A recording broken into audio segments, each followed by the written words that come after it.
ఇంకా నువ్వే చెప్పావు మా పార్టీ వాళ్ళు కూడా దీంట్లో ఉన్నారని. అంతే వైసీపీ పార్టీ నాయకులు విజయసాయిరెడ్డి మీద కుట్ర పందేరని విజయసాయిరెడ్డి చెప్తున్నాడు. అవునా కాదా? నేను చెప్పలా, విజయసాయిరెడ్డే చెప్పాడు. సరే, అది పక్కన పెడదాం. సాంబడు టీవీ5 సాంబడు ఏరే మీ ఇంట్లో పనుడా చెప్పు తెగద్దు నా ఎలా. ఎవరు అనుకున్నావు సాంబశివరావు అంటే? ఎవరు సాంబశివరావు గారు? ఈరోజు ఆంధ్ర రాష్ట్రంలో తెలంగాణలో ఎవరినైనా సాంబశివరావు పేరు చెప్తే గుర్తుపడతారు. నిన్ను గుర్తుపడతారు రే పుట్టిన ఎలా. వీకే వెంకటకృష్ణ గారు, వీకే వాడు వీకే డిఎన్ఏ టెస్ట్ చేసుకోవాలి అంటే వీకే వెంకటకృష్ణ గారు డిఎన్ఏ టెస్ట్ చేసుకోవాలా? దేనికి? నువ్వు చేసిన పాపానికి వెంకటకృష్ణ ఏంద్రా డిఎన్ఏ టెస్ట్ చేసేది? లఫుట్నా ఎలా బుద్ధుందిరే నీకా? డిఎన్ఏ టెస్ట్ నువ్వు చేసుకుంటావా వెంకటకృష్ణ చేసుకుంటాడా? అనొచ్చురా పాట. వెంకటకృష్ణ నువ్వు డిఎన్ఏ టెస్ట్ చేసుకొని, ఒరేయ్ నువ్వు పుట్టిన కుటుంబం నెల్లూరులో మీ ముత్తాతలో తాతలో మర్డర్లు చేసి జైలుకి పోయిన కుటుంబం రా మీది. నువ్వేంద్రా నువ్వు ఊర్లో వాళ్ళ గురించి మాట్లాడేది, వేరే వాళ్ళ గురించి లఫుట్నాయాల. ఆమాయన మీరు మాత్రం ఏమైనా జరిగినా మీరు ఏమైనా తిట్టచ్చు మమ్మల్ని. బ్రాహ్మణి గారిని తిట్టచ్చు, పురంధరేశ్వరి గారిని తిట్టచ్చు. నందమూరి ఫ్యామిలీలో ఎవరో చచ్చిపోతే నాకు పేరు గుర్తు రావట్లే నంబర్లు వేసి తగువైందని మీరు గందరగోళం చేశారు. పింక్ డైమండ్ ఈడు పుట్టాడు. ఈ పుట్టినాయాలు ఏం చెప్పాడు తెలుసు? పింక్ డైమండా చంద్రబాబు నాయుడు బెడ్రూమ్లో ఉంది. ఈడు పోయి చూసి బాత్రూములు గడిగి ఎదవా. ఎవరో చంద్రబాబు నాయుడు ఇంట్లో బాత్రూములు గడుగుతుంటే నీకు పింక్ డైమండ్ కనిపించిందంటారా? లఫోట్ అంటే నువ్వు మాత్రం ఏమైనా మాట్లాడచ్చు. ఈయనంట ట్విట్టర్లో రామోజీరావు గారిని, the late Ramoji Rao, the great man, ఈయన టార్చర్ చేశాడంట. ఒరే లఫుట్ గారిని ట్విట్టర్ ఎవడు చూస్తాడు రే? నువ్వు హిందీలో కూడా కొట్టేవు రే ట్వీట్లో. నీకు హిందీ వస్తురే రాయడవా? 10,000 ఇచ్చి ఎవడో ఒకటి చేత రాయించే కదవా నువ్వు. నీకు ట్విట్టర్ రాసేది కూడా రాదు. నీకు వచ్చు అసలు ఇంగ్లీష్ వచ్చు నీకా? చార్టర్డ్ అకౌంటెంట్, చెన్నైలో చార్టర్డ్ అకౌంటెంట్ ఇడు. అక్కడ పోయి వీడు చదువుకునే రోజుల్లో వీడి చరిత్ర అడగండి, వాళ్ళు చెప్తారు. నాకు ఈరోజు పొద్దున్న ఒకడు ఫోన్ చేసాడు చెన్నై నుంచి. అన్న ఆడుగుడు గోకేడు నా మనోడు అని. అరే విషయం లేదు కదా అన్న. అదేందనా బాగా గోకింది మాకు తెలుసు అన్నాడు. ఊరి నీ పాసుగా అంటే అప్పుడు విషయం ఉండటం ఇప్పుడు లేదేమో అనుకో. అది కూడా గోక్యం. అది కూడా నేను ఎందుకు ఇప్పుడు వాళ్ళ పేర్లు బయట పెట్టడం నాకు ఇష్టం లేదు. ఎందుకంటే ఒక మహిళ ఏదో ఆమె హ్యాపీగా ఉంది, మనం ఎందుకు పాపం వాళ్ళ జీవితాలు బాగుండాలని మనస్ఫూర్తిగా కోరుకుంటాం. ఇంకొక విషయం ఏంటంటే రామోజీరావుని టార్చర్ ఏం చేశాడు రామోజీరావు నిన్న అంటే పేపర్లో వాస్తవాలు రాస్తే అది నువ్వు టార్చర్ పెడతావా? ఈరోజు అందరినీ ఒక క్వశ్చన్ అడుగుతున్నారు. విజయసాయిరెడ్డి పొట్టి సారాయిరెడ్డి విషయం లేని సాయిగాడికి బెయిల్ రద్దు చేయాలి. ఎందుకంటే విజయసాయిరెడ్డి బెయిల్లో ఉన్నాడు. అవునా కదా?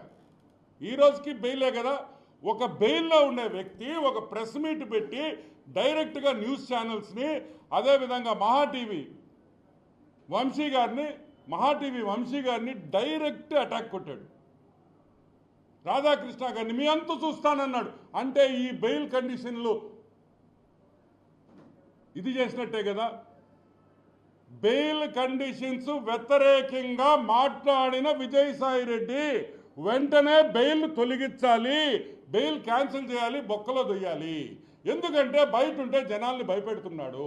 భయపెట్టేది ఎవరిని? 4th pillar. ఇంకో భలే జోక్ వేసాడు. అయ్యో భలే గుర్తొచ్చింది. ఏదో చెప్పాడు ఆ మదన్న, ఎవరో పేరు చెప్పాడు. నువ్వు నేను కలిస్తే గేయా అని. ఒరే తిక్కముండా కొడక, గే అయితే పిల్లలు పుట్టర్రా రే, పిల్లలు పుట్టర్రా. గే అయితే ఎట్ట పుట్టారా పిల్లల? దానికి పక్కన వాళ్ళంతా నవ్వడం, అదొక జోకు. వీళ్ళందరూ నవ్వడం. గే అంట గే. సరే, బెయిల్ని డైరెక్ట్గా ప్రెస్ ఛానల్స్ని బెదిరించిన విజయసాయిరెడ్డి బెయిల్ మీద ఉన్న విజయసాయి రెడ్డిని వెంటనే సిబిఐ వాళ్ళు బెయిల్ క్యాన్సిల్ చేయమని కోర్టులో వేస్తే మేము స్వాగతిస్తాం దాన్ని. ఎందుకంటే ఇక్కడితో ఆగేది కాదు, ఇది పెద్దదై చిలికి గాలివాన్ అవుద్దని మనకు అందరికీ తెలుసు. ఈ who is the father of the child అనేది కూడా బయటికి రావాలి డెఫినెట్గా. ఇంకొక విషయం, వీడు నేను ఎన్ని ప్రెస్ మీట్లు పెట్టుంటాను విజయసాయి రెడ్డి మీద. ఆదాన్ డిస్టిలరీస్ సారాయి రెడ్డి, పొట్టి సారాయి రెడ్డి ఎప్పుడైనా ప్రెస్ మీట్ పెట్టాడు? ఈడ పెట్టారే. నేను అడిగిన క్వశ్చన్లకి కాకినాడ డీప్ సీ పోర్ట్ పెట్టా, వైజాగ్ ల్యాండ్స్ పెట్టా, టీడీఆర్ బాండ్స్ ఎప్పుడైనా పెట్టా అంటే వాటికి మాత్రం ఈయన ఆన్సర్ ఈడు.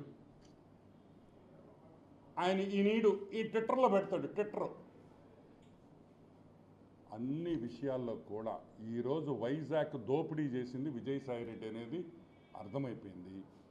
1,60,00,000 ఇచ్చిన ఒక మెంబర్ ఆఫ్ పార్లమెంట్, చెప్తుండింది ఒక సెంట్రల్ గవర్నమెంట్ ఎంప్లాయీ, ఒక మెంబర్ ఆఫ్ పార్లమెంటు 1,60,00,000 రూపాయలు ఒక సెంట్రల్ గవర్నమెంట్ ఎంప్లాయీకి ఇచ్చాడంటే అతను వెంటనే అరెస్ట్ చేయాలి, సిబిఐ ఎంక్వైరీ అడుగుతున్నాం. ఎందుకంటే it is a serious matter. ఒక పక్క మెంబర్ ఆఫ్ పార్లమెంట్ రాజ్యసభ, ఒక పక్క సెంట్రల్ గవర్నమెంట్ గ్రూప్ 1 ఆఫీసర్. ఒక గ్రూప్ 1 ఆఫీసర్కి 1,60,00,000 ఇచ్చాడని ఆ గ్రూప్ 1 ఆఫీసర్ ఒప్పుకున్న తర్వాత ఈరోజు విజయసాయి రెడ్డిని వెంటనే అరెస్ట్ చేసి సిబిఐ ఎంక్వైరీ చేసి మొత్తం ఒక 2 లాఠీతో 2 తగిలిచ్చేస్తే అన్ని విషయాలు బయటకు వస్తాయని కూడా నేను మనవి చేస్తున్నా. అదే కాదు, ఒక వ్యూ ఇంకొక వ్యూ కూడా ఉంది, అది మళ్ళీ చెప్తా. సో ప్రెస్ని బెదిరించిన వెంకటకృష్ణ గారి కాడి నుంచి, రాధాకృష్ణ గారి కాడి నుంచి, బిఆర్ నాయుడు గారి కాడి నుంచి, వంశీ అయితే ఏమి, రామోజీరావు ఈనాడునైతే ఏమి బెదిరించిన వెంటనే బెయిల్ తొలగించాలని మేమందరం కోరుకుంటున్నాం. ఇంకొకటి కూడా, ఇటువంటి కేసులు చాలా ఉన్నాయి వైజాగ్లో.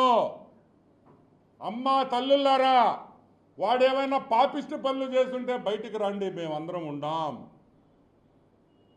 అక్కల్లారా చెల్లెల్లారా బయటికి రండి, మిమ్మల్ని ప్రొటెక్ట్ చేసేదానికి అనితమ్మ గారు ఉన్నారండి కూడా. మీ హోమ్ మినిస్టర్, మీ మహిళ ఒక హోమ్ మినిస్టర్గా ఈరోజు తెలుగుదేశం ప్రభుత్వంలో ఉంది.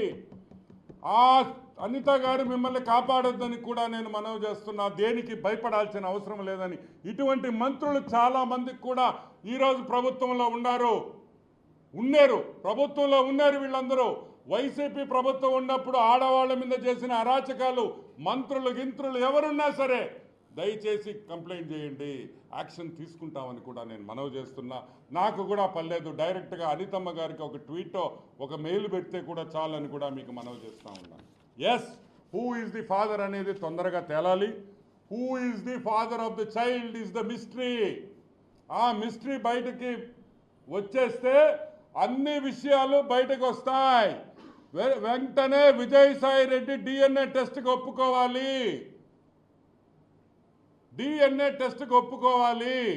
అప్పుడే కానీ ఈ వివాదం సద్దుమణగదని కూడా నేను మనవి చేస్తున్నాను. For more videos like this, subscribe Big TV channel.